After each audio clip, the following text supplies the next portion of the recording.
I'm going to read to you a message that I received in my inbox this morning, which has came at the perfect time off of the back of yesterday's live, where we covered average men with above average expectations from their women when they get married again, or when they try to get married again.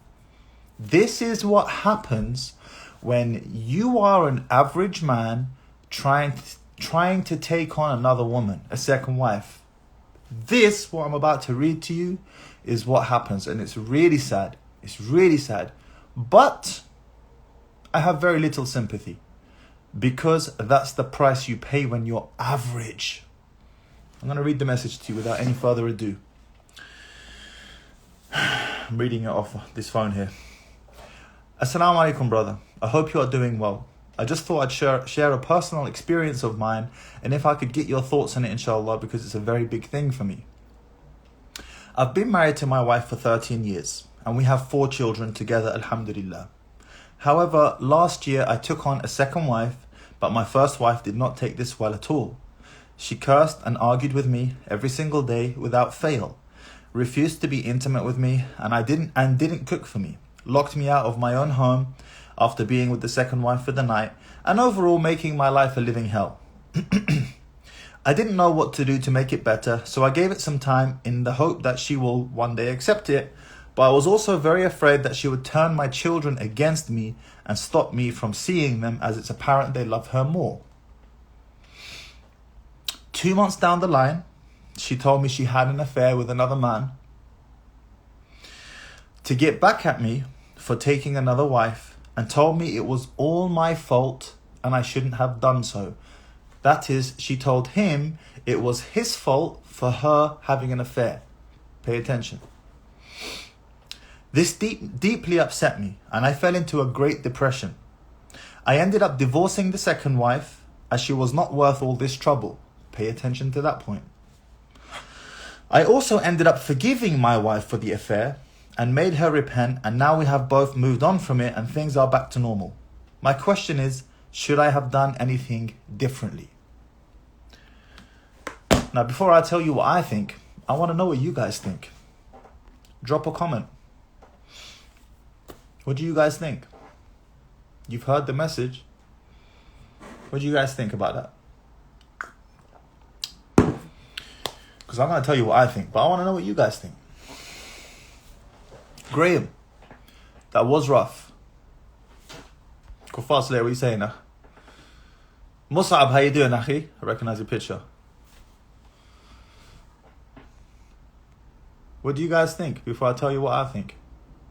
Sultan, drop a question. Dating is haram. I'll get to that. Most love Adama, Habibi. He forgave her, and Allah loves someone who can forgive. Okay. I have a question to you, Ayyan.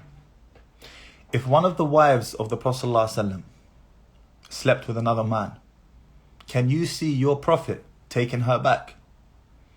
Answer that question for me.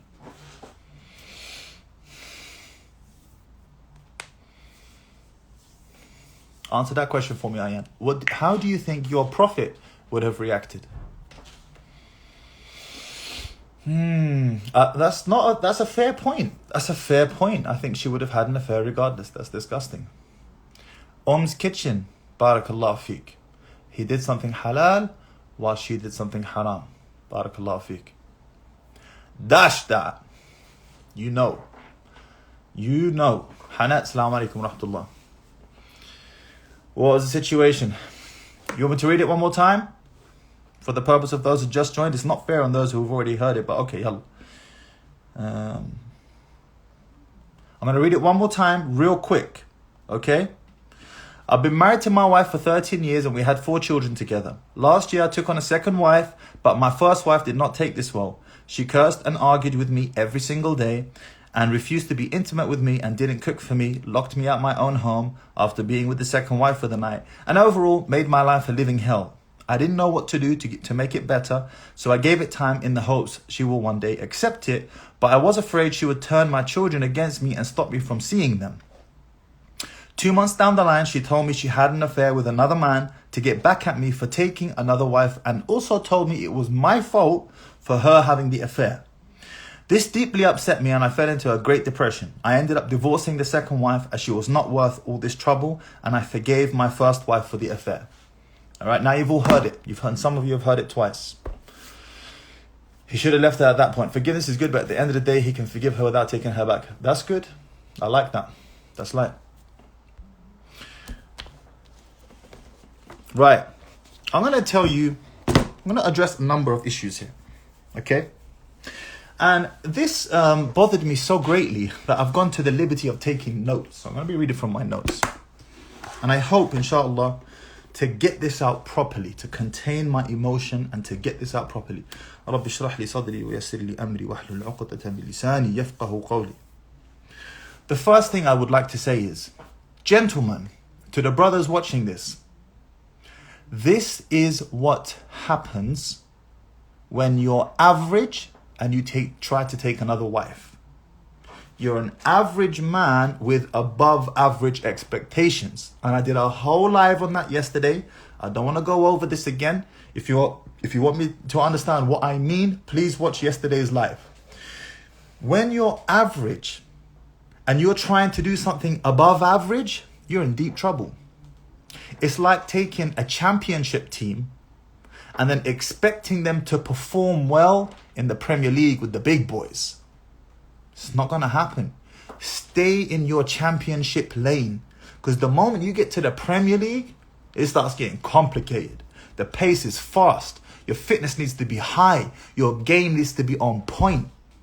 When you're average, it means you have not just average earnings, you have an average ability to deal with women, an average understanding of human intellect, an average level of leadership. You are an average man, hoping for above average outcomes. That's the first thing. And that's how she was able to sleep with another man, because she knows that her husband is average. He's average. And if the brother is watching this now, Habibi, I know this is hard to hear, but you need to hear it, because self-accountability is the first step to rectifying this problem. So that's the first thing. When you're average, gentlemen, expect shit like this to happen. It's gonna happen. Some khara is gonna happen. Okay? I am telling you from experience. I had 3 wives and I was an average man. None of my wives cheated on me, but I went through a whole bunch of drama because I was average. Me. I was the common denominator. Very important. And that's why I tell you men, you want to marry again to a second or a third wife or a fourth wife? Okay, fine. But make sure you level the hell up. Not just in your wealth, but in your ability to lead, in your understanding of human intellect. Everything has to level up. Everything. Iman, of course, goes without saying. Otherwise, you're in big trouble. It's like taking a corner shop, the owner of a corner shop, and expecting him to run Google. It's not happening. It's not happening. That's the first point. The second point, and I want the ladies to pay attention now. When the going got tough, he divorced the second wife. Now, for you sisters who might be considering polygyny, I need you to pay attention to something here. And that is very common. I know a number of brothers who've done the same thing. As soon as they marry another woman and the first woman starts giving them hell because they're average, they cut the excess loose. He's thinking like this. This first woman's got my kids. This second woman does not. This first woman is threatening to take my kids away. This second woman doesn't have any kids to threaten me with. Let me cut that loose. Cut that loose. Breaks a woman's heart in the process, and lost respect in the eyes of his wife. Because you behave like a beta. You behave like there's no other way to say it. Like a pussy. That's how you behaved. I went through this. I went through this same pressure. I never divorced one woman for the sake of another woman. Don't get it twisted. But I know that pressure. I know it. And a lot of men cut loose that woman. So if you're thinking of being a second wife to someone, sister, you need to understand. If his first wife gives him hell, it's quite likely he will divorce you. And it's wrong. I do not condone this. It's wrong. It's completely wrong, but it's reality. It happens a lot. It happens a lot. You're just more dispensable. There's less to lose with you. That's what happens when you marry average men. Okay? Osama, now. Oh, here, take it.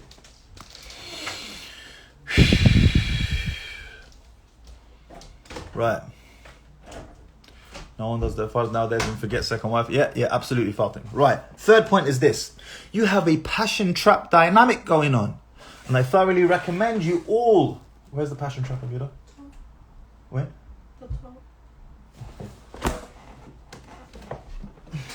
I thoroughly recommend you all to read this book. This book was eye-opening for me. Enlightening. You must read The Passion Trap. There's a passion trap dynamic going on here, and that is the moment it's such an irony, the moment his wife slept with another man, paradoxically, weirdly, she becomes more desirable to him. Yes. I tell you why. Because human beings innately want what other people want. It's just the way we're wired. If we see something of value and other people want this thing, whether it's a baseball card, whether it's a rare car, well, it doesn't matter what it is. The moment we see that other people are showing interest in this thing, it becomes more desirable. It's how that Michael Jordan card, piece of paper, sold for $700,000 the other day.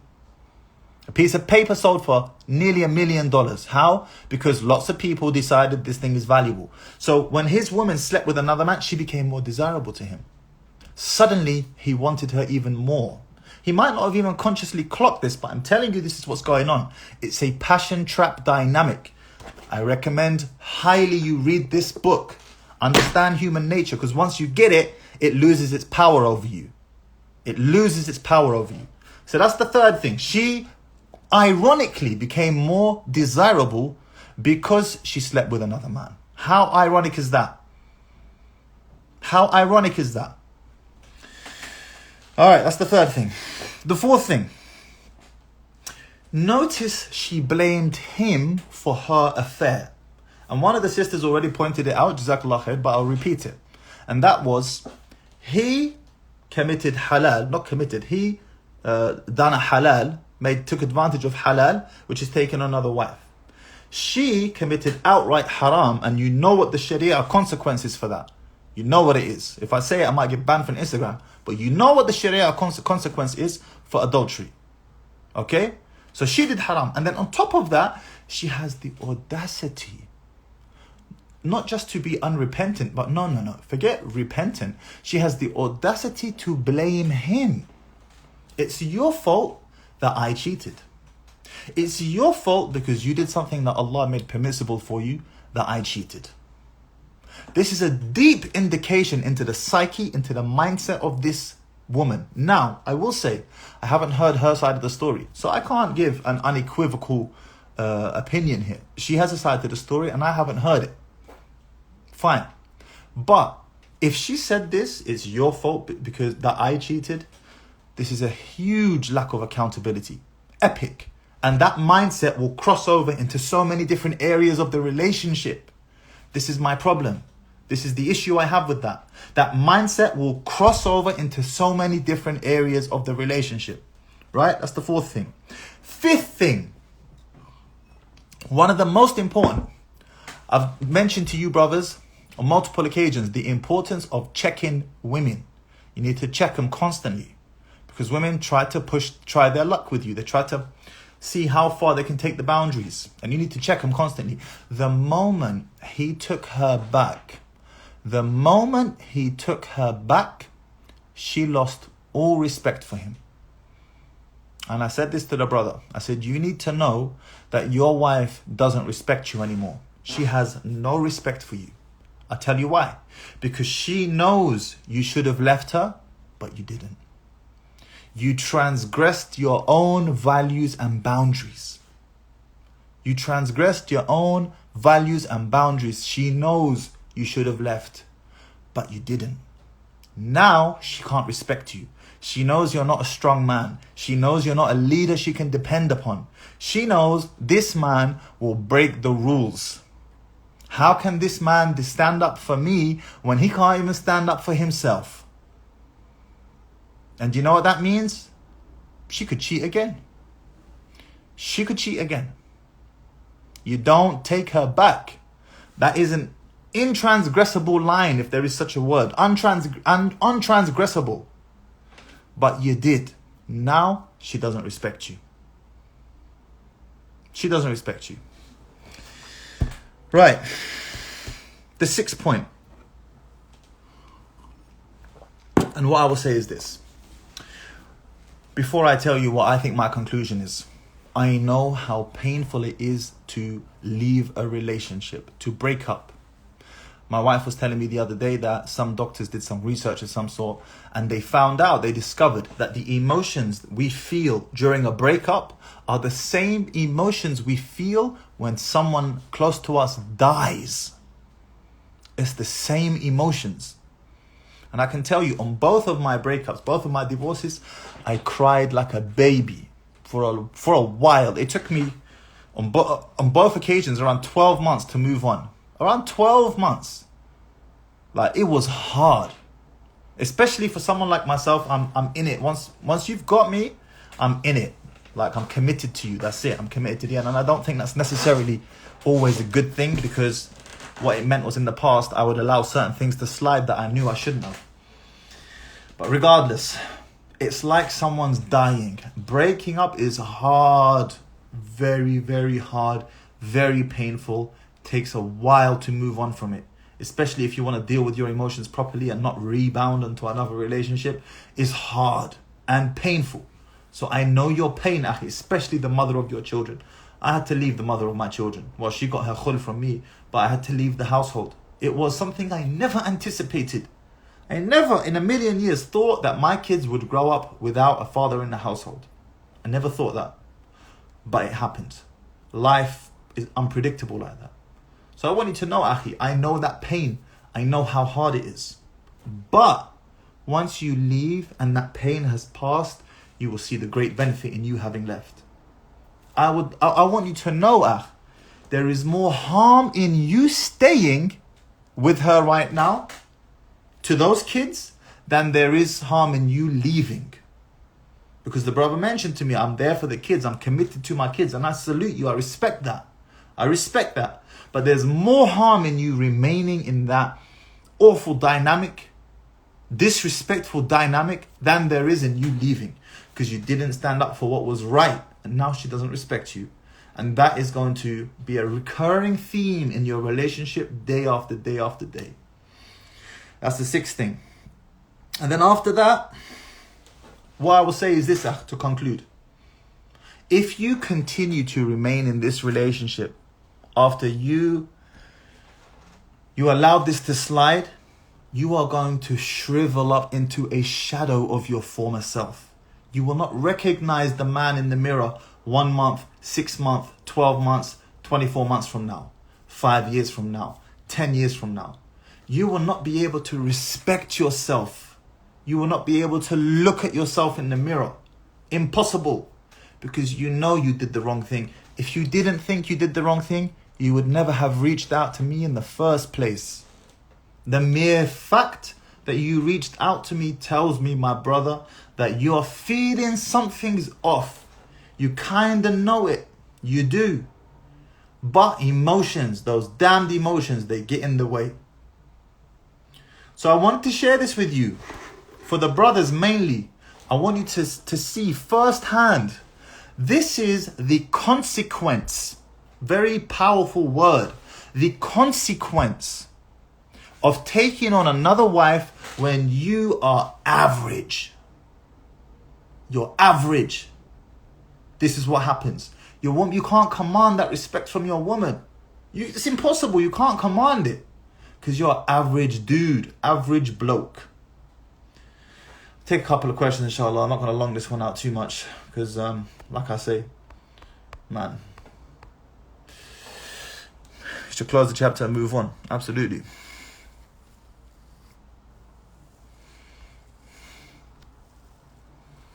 After you heal her, but yeah, absolutely.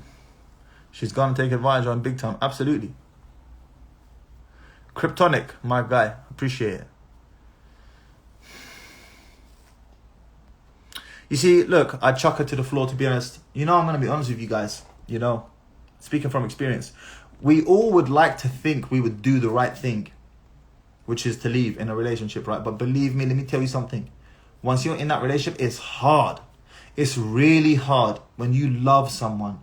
You're connected to them. You're deeply intertwined with them. It's hard, especially when they have your kids. Especially, because now it's not even just about them. It's about the kids. It's hard, man. It's hard. But you can do the right, if you're able to do the right thing in that moment, I salute you. You're a man. You become a man. Today you have become a man. It's not easy though. It's hard. Emotions, they're long. See a couple of these questions. Okay, Amina, yep, we're going to get to that. Ooh. I couldn't have said that any better. When he took her back, he rewarded her behavior. That's a mic drop thing right there. That's a mic drop. When he took her back, he rewarded her behavior. Woke mind. I salute you, brother. Facts. You rewarded her behavior. Now she thinks, oh, I can get away with this. Maybe I might try a little something else down the line as well. Bang on. Barakallahu feek, akhi.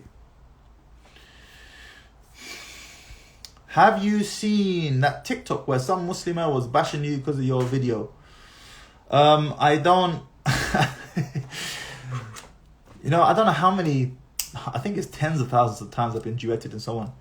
I'm going to say it again. Guys, I don't check my notifications on TikTok. I barely check them on Instagram. Like, I check nothing. Nothing. And I have been even more adamant upon that recently since I've been getting a lot of hate. Protecting my mind from the walls of toxicity. So no, I haven't. But I'd love to see it. A most loved Adama. Send it to me, ah.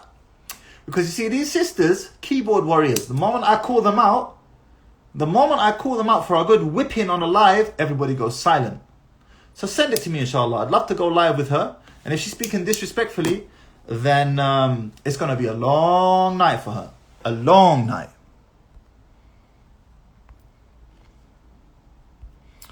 Right. Man, honestly. Okay, Amina, I'm gonna get this question real quick. Can you explain purpose and self-development? Okay, guys, what I'm gonna do is later on today, I'm going to put up a post of a questionnaire that I filled out by Patrick Bet-David to help you find your purpose.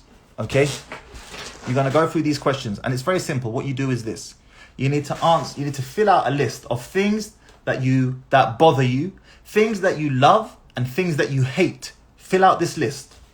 After that, you need to whittle it down. 3 from the first list, 3 from the second list, 3 from the third list. Shahan, send me a message in the thing because I don't keep up with the comments. Okay? And then, after that, you need to whittle it down to one single thing. The one thing that mainly bothers you. I have done this myself. I have done it. In fact, it's on my computer. I can show you. I can show you real quick.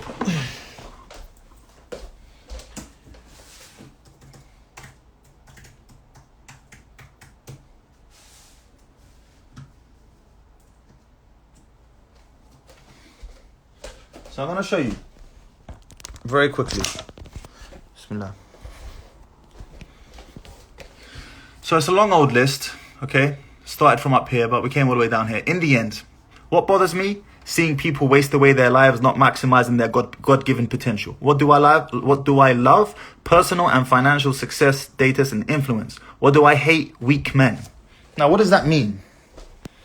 What does that mean for me? It means every single day, when I conduct my day, I need to conduct it in a manner that includes those 3 things every single day. So when I'm doing this live right now, what do you think I'm addressing? I'm addressing weak men. This is part of my purpose. This is something I'm very passionate about. Something that I feel is not spoken about enough. I'm addressing the the ills of weak men. So I'm going to put that post up later on, Amina, and you can crack on with it. As for self-development, I mean, look, you can see the bookshelf behind me, right? Tons of books. But again, I'll put a couple of book recommendations to get you started, and you'll be on your way from there. Okay, I hope that helps. Mahdi, did you get my message? No, Shahan, I didn't. Hamad Deen, first time on your live, why should we listen to you? Bro, like, I can't answer that for you. Listen to me if you want to, don't listen to me if you don't want to. What do you want me to say? Right. This is a good point here. Do you think she also cheated because she knew she would be able to keep the kids and get government assistance and child maintenance if he leaves? This is a very, very powerful point. Just boxing.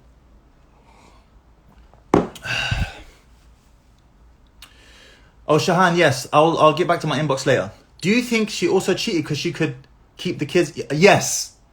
I'm not going to say that's the only reason. I will say that it's definitely a contributing factor. And again, gentlemen, this is why you need to be high value.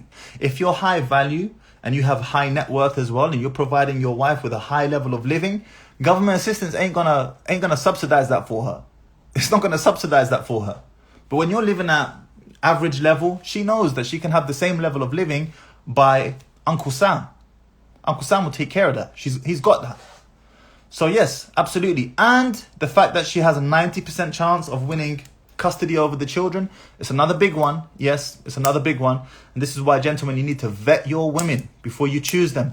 Go to my YouTube channel. I've got plenty of videos there on red flags and what women to avoid and what women to look for and so on and so forth. You need to vet your women. Just as women need to vet men. Same way. Sad, man. Honestly, sad. Right. This is a good question. Shaq Samuel, if he was perceived as a high-value male, would she still have had an affair? From what I know, women are attracted to men that have the attention of other women. Okay, I'm not going to say it's impossible. This is all about odds, guys. Yeah, there are no absolutes in the game of relationships. There are no absolutes. However, if you're a high-value male, not just in your net worth, but in your leadership skills, in your mental and emotional maturity, if you're a high-value, high-character individual, roommates use that term all the time, then yes, it's far less likely she will cheat on you because she knows what she's got and she don't want to lose that. She don't want to lose that. And one thing, gentlemen, I don't recommend you doing state marriages, by the way, civil marriage. Stay the hell away from that. Yeah, do your nikah. You don't need to do a civil marriage. If you're going to do a civil marriage and you absolutely insist upon it, make sure you do your prenup. Prenup. If we go our separate ways, you don't get anything, you're not entitled to anything from me except what Islam has ordained for you. That's 3 months maintenance during the iddah period. And that's it. So make sure, if you're going to do civil marriage, which I don't recommend, you do your prenup. And if she refuses to sign a prenup, say to her, thank you for not agreeing to sign the prenup. Now I know you're not the one for me. And keep it moving.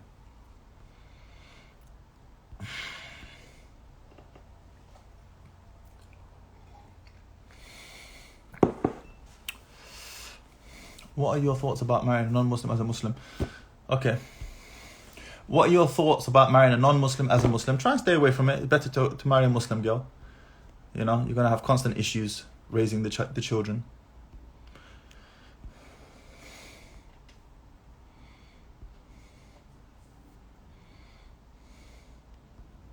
Okay, yeah, I just answered this. What do you think of getting married in the masjid and not officially to not have the government involved in a potential divorce? Yes, this is what you need to do. Look, even the non-Muslim men are starting to stay away from marriage. They're like, you know what, we're done with this whole marriage thing because there's too many tentacles that the government have on us once we go through a divorce. Alimony and all this crap. You know what alimony is? You're funding your wife's lifestyle until she gets married again. You're funding her. You know Jennifer Lopez's current husband? I don't remember his name. I think he's Puerto Rican. Jennifer Lopez's husband right now. He was paying alimony $150,000 a month for 13 years to his ex-wife. This is why you don't do those marriages, man. Stay away from it. And if you do, you get yourself a prenup. Sadie, you know what? I respect that perspective, Sadie. And you're kind of right. I mean, let's hope he doesn't cheat. You know, but I respect that you can understand the emotion that's attached to it on both sides. All right, guys, I'm going to end this, inshallah. I didn't want to drag it on too long. I will eventually get back to my DMs. They're full right now. But listen, you take care of yourselves. Jazakumullah khair for joining. Thank you very much. Alex Rodriguez, that's it.